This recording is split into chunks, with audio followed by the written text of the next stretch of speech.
All right, so this is gonna be a review of A Quiet Place Day One. It's directed by Michael Sarnowski. It's a prequel to those other Quiet Place movies. In those ones, obviously the creatures have already come down and they've been around for a while, already pretty much caused the collapse of society. This one is showing how that first started. That second movie kind of opens up with that, but it's not much of it. This one's all about that. Um, I will say just right off the bat, this is not as good as those other two. The first one, I think, is the best one. Second one, lesser than that. This one's definitely the worst of the three. And for me, it feels pretty unnecessary. So Samira, played by Lupita Nyong'o, uh, she has cancer, but not only does she have cancer, she's dying from cancer. She's actually in hospice.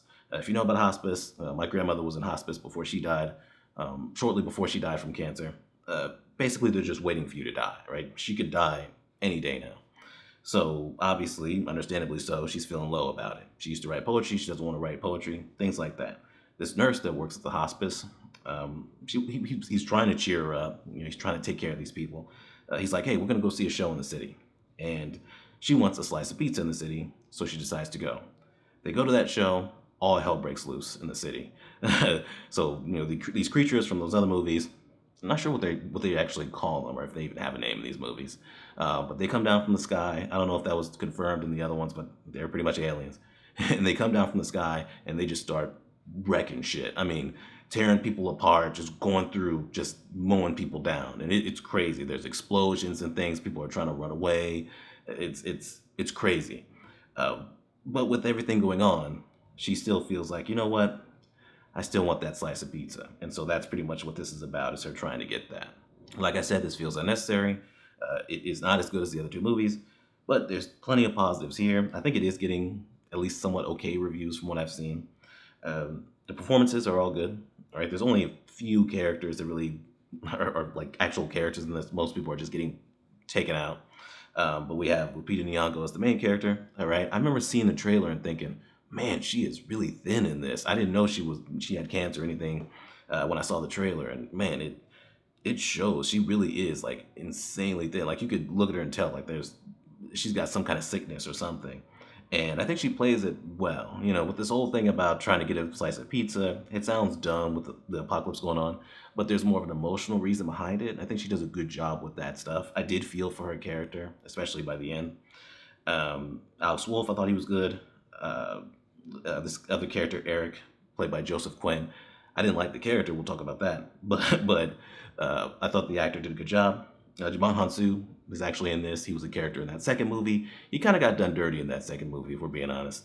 But he comes back in this, and as usual, he's good. He's always good in pretty much everything I see him in.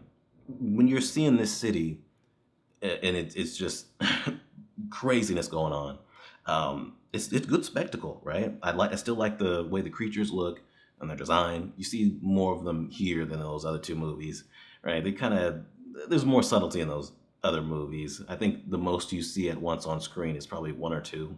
I mean, but there's an army of them. I mean, there's a whole group of them just going through, and they are fast too. You see them just running through the streets. Oh my God, just picking people off. There's a guy, one of he's hiding under a car. The car, like, I think the tires collapsed or whatever, and the car fell on top of him, and there's just explosions and car crashes and everything. It's like the beginning of that second movie, but ramped up way more. And like I said, there's good spectacle there, and I like that. So negatives. The main one when I'm watching this, even before I even went to watch it, is that the thing about those other two movies, mainly the first one, is it sets itself apart because of this thing, this apocalyptic scenario already being the norm, and seeing the characters have to deal with the world after the creatures have already landed and taken everybody out, or a lot of people out. Just watching this family try to live somewhat of a normal life while having to be as quiet as possible, finding ways to, still have a kid, even though it's not smart in this kind of situation. But the different ways, like putting the baby in a box so that when it cries, the creature won't hear it, but having the baby up to like a oxygen tank so the baby can still breathe, and things like that.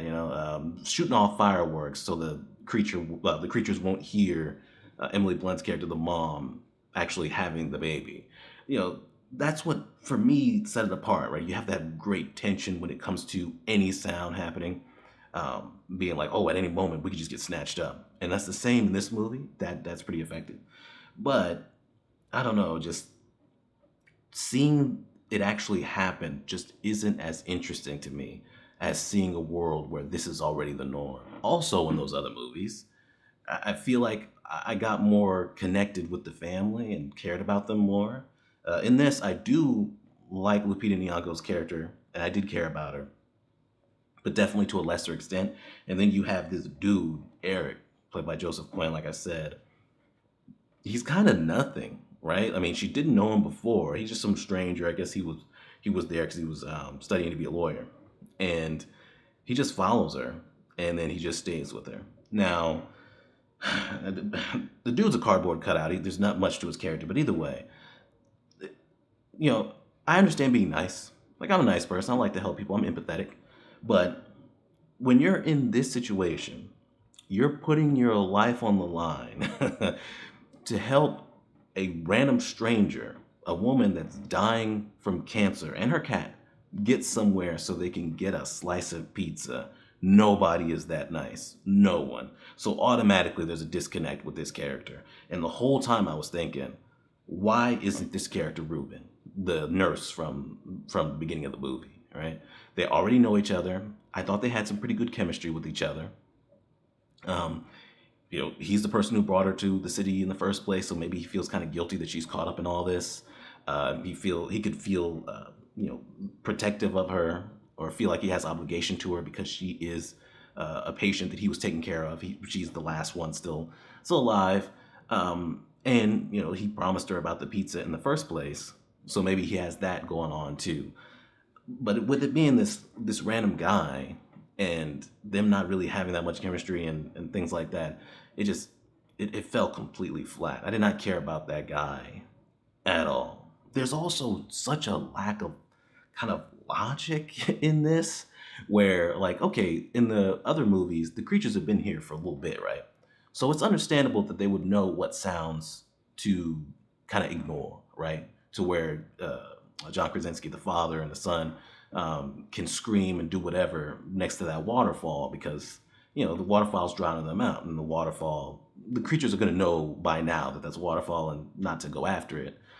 With the creatures just coming down, characters are hiding in water fountains and things like that, and it's like, well, wouldn't the creatures still attack anyway, because they're not accustomed to the planet yet, so they don't know what sounds could be potentially made by humans or a potential human. You'd think they'd just be blindly attacking everything, but they're not. Somehow they have knowledge that I don't feel like they would have on day one. There's also a moment, and maybe I just didn't understand this moment. There's also a moment where the people just all just come out. This is after the attack has already happened for a little bit into the movie.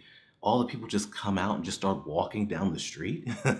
And of course the creatures show up and just start picking them off. And it's like, well, what was the point of that? Why did they just all walk out into the street randomly, right? And also, with this character dying from cancer, right? You wanted to use that as a backstory for the character. We feel for the character, and it makes the situation just that more tense and horrifying for her, because she's already weaker than most people that would also be in this situation.